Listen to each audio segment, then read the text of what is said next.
কাছে দুনিয়ার সবকিছুর মূল্য যদি একটা মাছির ডানা পরিমাণও হইতো তো মা সাকা কাফিরাম মিনহা শারবাতাম মিন মাইন, একটা বেঈমান আল্লাহর জমিনে নাফরমানি করে এক ঢোক পানি পান করতে পারত না।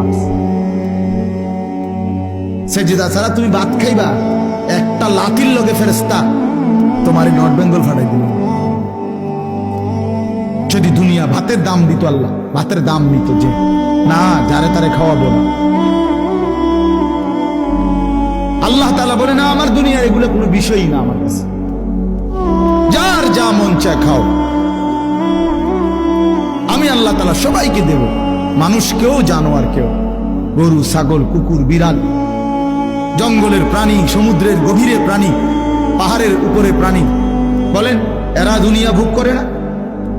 বলেন না ভোগ করে কিনা? খালাস, দুনিয়া খুব সহজ বিষয়।